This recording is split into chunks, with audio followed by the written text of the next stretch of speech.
ఈ మధ్య హీరోయిన్లు కొత్తగా ఫ్యాషన్ని ఫాలో అవుతున్నారు. ట్రెండ్ని సెట్ చేయాలని ఏవేవో ప్రయోగాలు చేస్తున్నారు. అందుకే విచిత్ర వేషాలతో దర్శనమిస్తూ మైండ్ బ్లాక్ అయ్యేలా చేస్తున్నారు. ఇదంతా ఎందుకు అనే డౌట్ వస్తుంది కదూ. అవును, ఆ హీరోయిన్ కన్నడ ఇండస్ట్రీకి సంబంధించిన అమ్మాయి. కన్నడ నటి రాగిణి ద్వివేది.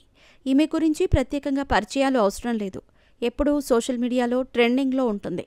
అందుకే కుర్రాళ్ళు ఆమెను ఫాలో అవుతూ ఉంటారు. తాజాగా ఉగాది సందర్భంగా ఆమె అదిరిపోయే లుక్లో దర్శనమిచ్చింది. ఆ ఫోటోలు ప్రస్తుతం సోషల్ మీడియాలో వైరల్ అవుతున్నాయి. రాగిణి ద్వివేది ఉగాది స్పెషల్ ఫోటోషూట్తో అభిమానుల ముందుకు వచ్చింది.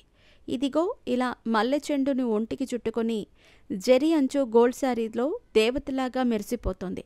అలా పానుపుపై జారబడి మల్లెలను ముంజేతికి కట్టుకుని సువాసన పీలుస్తూ అసలు రాగిణి ఇచ్చిన స్టిల్స్ అందరినీ షాక్ అయ్యేలా చేశాయి. కుర్రకారులో కలకలం రేపుతున్నాయి. పానుపుపై బంతిపూల దండల మధ్య రాగిణి రసరమ్యంగా మెరిసిపోతోంది. అందమైన ఫోటోలను షేర్ చేయడంతో పాటుగా అదిరిపోయే క్యాప్షన్ కూడా ఇచ్చింది. కొత్త సంవత్సరం, కొత్త అధ్యాయం. ఆశ, దృఢ సంకల్పంతో స్వీకరించండి. ప్రతి సూర్యోదయం ఒక కొత్త అవకాశాన్ని తెస్తుంది. దీన్ని అద్భుత ప్రారంభంగా చేసుకోండి. పండుగ రంగులు మీ జీవితాన్ని ఆనందం, శ్రేయస్సు, విజయంతో చిత్రించాలి. ఈ కొత్త పండుగ అందరి జీవితాల్లో వెలుగులు నింపాలని కోరుతున్నా అంటూ రాసింది. ఆమె ఫోటోల కన్నా ఎక్కువగా ఆమె క్యాప్షన్ వైరల్ అవుతోంది. రాగిణి కన్నడ ఇండస్ట్రీలో స్టార్ హీరోయిన్. గతాన్ని తలుచుకొని సమయాన్ని వృధా చేసేందుకు రాగిణి సిద్ధంగా లేదు. భవిష్యత్తు గురించి మాత్రమే ఆలోచిస్తోంది.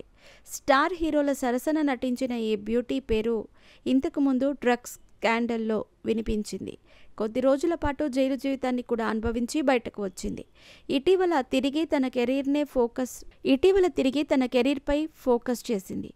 తన కొత్త సినిమాల గురించి ఆలోచిస్తూ ముందుకు వెళుతోంది. ఈమె ఎప్పుడూ పాజిటివ్గా ఆలోచిస్తుంది కాబట్టి గతం ఒక చేదు జ్ఞాపకం. దాన్ని మర్చిపోయి తీయని జీవితాన్ని ముందుకు తీసుకెళ్లాలని ఆమె భావిస్తోంది.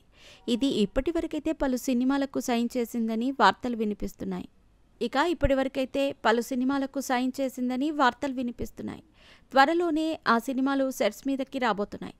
ఈ మధ్య కన్నడ ఇండస్ట్రీలోని నటీనటులు ఎక్కువగా ఏదో ఒక విషయంలో జైలు జీవితాన్ని గడుపుతున్నారు. నిన్నటి వరకు హీరో దర్శన్ ఓ మర్డర్ కేసులో ఇరుక్కొని జైల్లో ఉన్నాడు. రీసెంట్గా ఆయన బయటకు వచ్చాడు. ప్రస్తుతం వరుస సినిమాలతో బిజీగా ప్రయత్నిస్తున్నాడు.